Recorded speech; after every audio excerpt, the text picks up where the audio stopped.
नमस्कार, मैं भूमि से रोहित शर्मा। अभी हम एक गाड़ी में हैं और चौसा की तरफ जा रहे हैं। चौसा में काफ़ी लाठीचार्ज हुआ है पुलिस का और बहुत सारे लोगों की पिटाई की गई निर्ममतापूर्वक। ये हमारी टीम है जो मेरे साथ हैं, हमारे साथ हैं और आप सामने देख रहे हैं हमारे कृष्ण भगवान हैं सारथी और हमारे साथ हैं केकेयू के उत्तर प्रदेश प्रभारी शशिकांत जी। हम सभी जा रहे हैं इसी तरफ। शशिकांत जी से बात कराते हैं आपको, हम जानते हैं क्या मामला है, कैसे है। आप साथी कहाँ से हुए? हम बलिया से हैं। हाँ हाँ, क्या नाम हो गया आपका? गरीब प्रसाद। लंबी दूरी से आप आ रहे हैं, कोई खास वजह? खास वजह यह है कि यहाँ जो किसानों पर मुआवजा के लेकर के कम रेट पर उनको मुआवजा दिया जा रहा है, इसके माने उनको भरपूर मुआवजा मिले, इंसाफ हो, न्याय हो, इसके लिए हम जा रहे हैं वहाँ। सुना है लाठीचार्ज वगैरह हुआ वहाँ पर, क्या मामला है? देखिए, हम लोग अखबार में आया था कि वहाँ किसानों के ऊपर प्रशासन द्वारा भयंकर लाठीचार्ज किया गया है, जिसमें भारी संख्या में महिलाओं का पिटाई हुई है। और उसके विरोध में, क्योंकि वो किसान अपने ज़मीन के उचित मुआवजे की मांग को लेकर के ये आंदोलन कर रहे थे, और इसलिए यह एक बहुत गंभीर मामला है कि किसानों की ज़मीन छीन रही है सरकार और पूंजीपतियों को सौंप रही है औने पौने दाम में। हम इसके खिलाफ हैं, क्योंकि ये किसानों को कम से कम ये उचित मुआवजा मिले, उनके साथ न्याय हो। क्योंकि ये समझौता, वो हमें जो जानकारी है जिस प्रकार से अखबारों के माध्यम से, कि यह लंबे समय से, वो दसियों साल पहले जो अधिग्रहण की कार्रवाई हुई थी और उसके हिसाब से आज उसका वो रेट दे रहे हैं। तो आज अधिग्रहण कर रहे हैं और 10 साल पहले का रेट दे रहे हैं, तो यह एकदम से पूरी तरह से गलत है। आज के हिसाब से उसका मुआवजा होना चाहिए, जो 2013 के उस जो भूमि अधिग्रहण कानून है, उसमें किसानों को सर्किल रेट से चौगुना रेट जो मिलना चाहिए कम से कम। तो ये हम लोगों की मांग है कि ये जो अधिग्रहण किया जा रहा है, एक तो अनावश्यक अधिग्रहण नहीं हो, और अधिग्रहण यदि किया जाए तो उसके लिए उचित मुआवजा दिया जाए जो कानून के प्रावधानों के तहत है।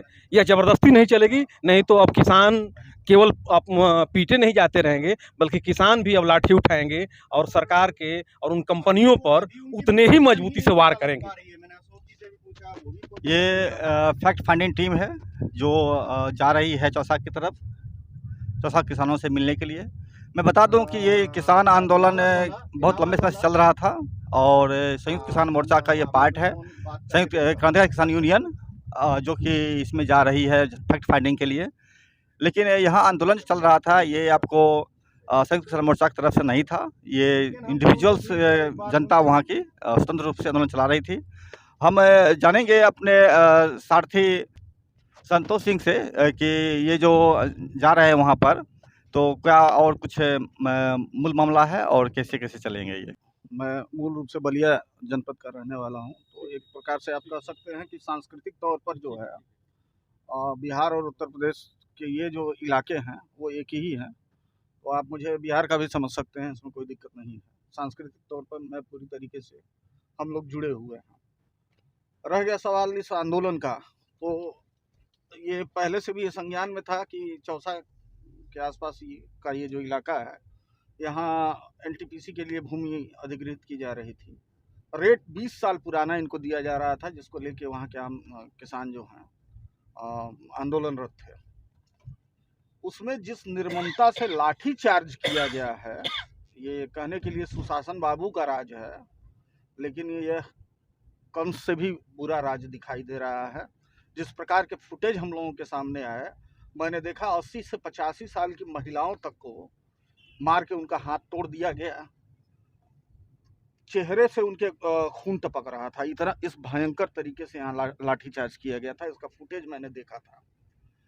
सवाल ये है कि भारत को आज़ाद हुए 70 साल हो गए और इन 70-75 सालों के बाद भी अगर आप इसे पुलिस स्टेट बनाना चाहते हैं तो यह निश्चित तौर पर बहुत दुर्भाग्यपूर्ण है। और मुझे लगता है कि मौजूदा जो सरकार हो, कहीं की भी सरकारें हों, जिस प्रकार कारपोरेट के गोद में बैठी हुई हैं और जिस प्रकार से लूटपाट मचा हुआ है ज़मीनों के नाम पर, बाकी चीज़ों के नाम पर मुझे लगता है कि हम 47 वाली स्थिति में पहुंच गए हैं।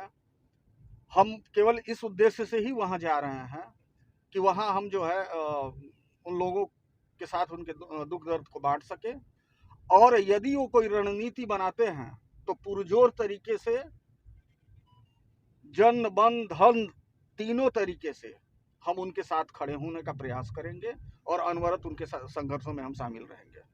इसी उद्देश्य से मैं आज वहां जा रहा हूं। ये बहुत इन्होंने बताया है अपने बारे में, और आंदोलन की जो रूपरेखा उन्होंने खींचने की कोशिश किया है। हम थोड़ा बात करेंगे संयुक्त किसान मोर्चा के घटक संगठन कर्नाटक किसान यूनियन के उत्तर प्रदेश प्रभारी शशिकांत जी से। ये भी हमारे साथ टीम में जा रहे हैं और जानते हैं कि ये संयुक्त किसान मोर्चा का ये पार्ट नहीं रहा ये आंदोलन, फिर भी ये जा रहे हैं, वजह क्या है। शशिकांत जी, आप को डिस्टर्ब कर रहे हैं, लेकिन मेरा सवाल ये रहेगा कि जो चौसा में आंदोलन हुआ है किसानों का, ये आंदोलन संयुक्त किसान मोर्चे के किसी भी घटक संगठन का नहीं है। इस स्वतंत्र रूप से किसान लोग कर रहे थे। आप संयुक्त किसान मोर्चा घटक संगठन है और कर्नाटक किसान यूनियन के उत्तर प्रदेश प्रभारी हैं, आप क्यों जा रहे हैं? देखिए, किसानों का जो आंदोलन है वो चाहे स्वतंत्र रूप से करें, चाहे वहाँ संयुक्त किसान मोर्चा का कोई घटक संगठन करे, किसान कहीं भी, कोई एक किसान भी अगर आंदोलन कर रहा है तो वो संयुक्त किसान मोर्चा का आंदोलन है, नंबर एक। तो अगर वो उसकी सैद्धांतिक लाइन पर है, क्योंकि अधिग्रहण का सवाल, भूमि अधिग्रहण का सवाल, ज़मीन को औने पौने भाव में ले लेना, जबरन ले लेना, कहीं भी अगर आंदोलन है तो एसकेएम उसके साथ खड़ा हुआ है। इससे पहले भी राकेश टिकैत एक बार गए थे, जहाँ मीटिंग हुई थी। अब भी, आज भी एसकेएम की पूरी टीम, नेशनल कमेटी की टीम हमारे साथ है। बलदेव निहालगढ़ पंजाब से हैं, राकेश टिकैत जी हैं, सत्यवान जी हैं, ईश्वरी प्रसाद जी हमारे साथी यूपी के हैं। ये सभी लोग, हम लोग राष्ट्रीय स्तरीय नेता जो हैं यहाँ पर आ रहे हैं और अपना समर्थन दे रहे हैं। क्यों? क्योंकि सरकार ने एक सबसे जो कहते हैं कि फांसीवादी जो रुख दिखाया, हिटलर शाही, वो ये कि जो शांतिपूर्ण तरीके से एक लंबा आंदोलन चला रहे थे, लेकिन प्रधानमंत्री को इसका उद्घाटन करना था, इसीलिए बिना कोई नोटिस बात किए लाठीचार्ज करके, यहाँ तक कि वहाँ से उठाया नहीं, घरों से गिरफ्तारी कर ली, उनकी मारपीट की। ये टेरर की दोबारा कोई कोशिश न कर सके वहाँ धरने पर बैठने की। इतना टेरर करने का जो भाजपा सरकार ने, जैसे ही यहाँ भाजपा की सरकार बनी, यही मतलब एक लक्षण है भाजपा के फासिस्ट होने का, कि जब तक भाजपा नहीं थी, लालू के साथ में, उनकी पार्टी के साथ में गठबंधन करके नीतीश सरकार थी, तब तक तो ये शांतिपूर्ण तरीका आंदोलन चल रहा था। लेकिन जैसे ही भाजपा नीति सरकार बनती है और वो किस तरह से इन पर हिटलरशाही लाठियाँ बरसाते हैं, हम इसको पूरे देश में ले जाने का काम करेंगे।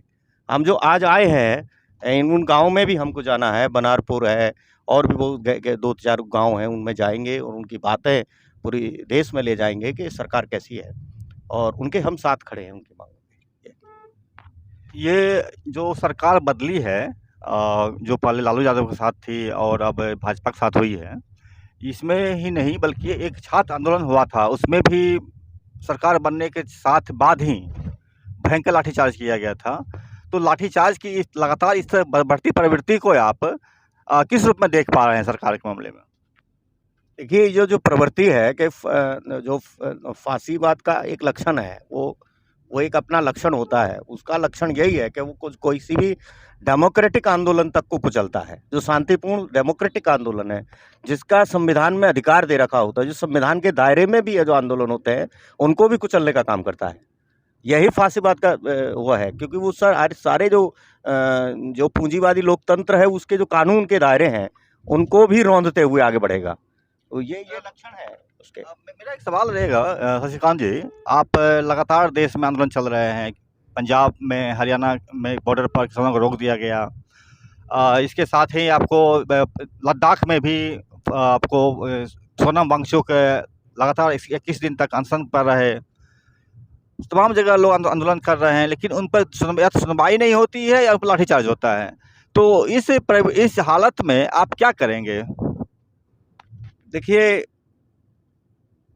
फांसीवाद सिर्फ एक चीज़ से डरता है, और वो है व्यापक जनवादी गोलबंदी। हम व्यापक जनवादी गोलबंदी बनाने का काम करेंगे, और वही सबसे बड़ा हमारा हथियार भी है। जो संघर्ष का हथियार है वो जनवादी गोलबंदी है। अब किसान, मजदूर, छात्र, युवा, महिला, दलित संगठन, अल्पसंख्यक संगठन, यहाँ तक कि उदारवादी हिंदू संगठन भी मैं इसमें शामिल करूंगा। आर्य समाजी जो लोग हैं, जो बहुत सारे आडंबरों का विरोध करते हैं, जो हिंदू या कि कहना चाहिए कि धार्मिक आडंबर हैं, उनका जो विरोध करते हैं, उन पर आज अटैक हो रहा है। स्वामी अग्निवेश के मरने पर किस तरह से खुशी मनाई गई थी वो जग जाहिर है। तो जिस तरह के लोग आज सत्ता में काबिज हैं और जिस तरह के अंधभक्त उनके हैं, उनसे लड़ने का एक ही मात्र रास्ता है कि लोग व्यापक जनगोलबंदी करें और इस व्यवस्था के खिलाफ सड़कों पर आएं। इसके सिवा और कोई रास्ता नहीं है। ये इसे पहले भारत में लोकतंत्र रहा है, संविधान का राज रहा है, और भाजपा भी सरकार जो बनाई है यह भी जनता द्वारा ही चुन कर लाई गई है। तो फिर आप इसको कैसे आइसोलेट करेंगे, कैसे इसको मतलब आप विरोध करना चाहेंगे, आप कर रहे हैं, क्यों कर रहे हैं? देखिए, मैं फिर दोहरा दूं कि जब मरणासन कारपोरेट होता है, पूंजीवाद जो होगा, उसके पनपने का जो एक तरीका है वो फांसीवाद से अपना गठजोड़ करता है। फांसीवाद को तो वो कितना पसंद करता है वो भी एक सवाल है, क्योंकि उससे पूंजीवाद के जो हत्यारी जो एक शक्ल है वो सामने आ जाती है, वो भी नहीं चाहता। लेकिन मरणासन अवस्था में जो पोजीशन है आज पूंजीवाद की पूरी दुनिया में, जो पूंजीपति आर्थिक संकट पर है, उस समय ये जो है फांसीवादी शक्तियों से जो पहले से इस देश में थी, जो आरएसएस के रूप में है, जो बीजेपी के रूप में यहाँ पर है, जो बंटवारे का काम करती हैं, जो ऊंच नीच का काम करती हैं, छोटे बड़े का जो सिद्धांत लेके चलती हैं, वो पहले से थी। उनका अब गठजोड़ जो ये चल रहा है, उससे लड़ने का मैं बता दिया एक ही रास्ता है, व्यापक जनगोलबंदी। व्यापक जनगोलबंदी, क्योंकि असल में किसी कारपोरेट को भी जिंदा रहना है, बाजार को जिंदा रहना है, तो वो जनता के ऊपर ही निर्भर है वो भी। तो व्यापक जनगोलबंदी जब उनके खिलाफ खड़ी होगी तो ये गठबंधन टूट जाएगा, और गठबंधन ही नहीं टूटेगा, बल्कि फांसीवादी शक्तियां पीछे भी हटेंगी, परास्त भी होंगी। पीछे बैठेगी, परास्त भी होगी, आपका ये कहना ज़रूर है। लेकिन अभी एक चुनाव चल रहा है बिहार में और पूरे देश में, तो बिहार भी उसका हिस्सा है। तो इस चुनाव में आप क्या चाहेंगे कहना और क्या चाहेंगे देखना, चीज़ को किस रूप में देखना चाहेंगे? वो तो संयुक्त किसान मोर्चा ने 14 तारीख को ऐलान कर दिया, भाजपा को सजा दो, बेनकाब करो, विरोध करो, गाँव में दंडित करो। हम कोई वोट दे के हराने की बात नहीं कर रहे, हम कह रहे हैं बेनकाब करो। हराने के लिए तो क्या है कि आपने जाके कह दिया हरा ले दिया, ठीक है, एक दिन जाके बटन दबाए आएंगे। ये नहीं करना हमको, इतना नहीं करना, इससे भी बढ़ के आगे इनके 10 साल के काले कारनामे, इनको बेनकाब करना है पूरी तरह से। ये कैसे जन विरोधी हैं। दूसरा, इनका विरोध करना है गाँव में जब प्रवेश करेंगे, और हो भी रहा है। पंजाब में तमाम जगह विरोध हो रहा है, उत्तर प्रदेश में तमाम जगह इनका विरोध हो रहा है। इनके जो ऐसा नहीं है कि कोई किसान संगठन, आम जनता इनके विरोध में उतर गई है। जो इस तरह से किसान संगठन जिस तरह से संगठित हैं, उस तरह से कोई संगठन बॉडी भी नहीं है गांव में। तमाम विरोध स्वस्फूर्त तरीके से। तो ये सब जो विरोध हैं, ये विरोध और बेनकाब करने का हम लोग काम कर रहे हैं चुनाव में, और इससे जरूर इन पर एक चोट आई है, और ये परिणाम भी सामने है हमारे। अभी बहुत बहुत शुक्रिया आपका, आपने बताया। यहाँ रुककर हम लोग गन्ने का रस जूस कर लिए, और फिर हम लोग यहाँ से आगे बढ़ रहे हैं घटना स्थल की तरफ, जहाँ पर सारा चीज़ हुआ है पुलिस का दमन।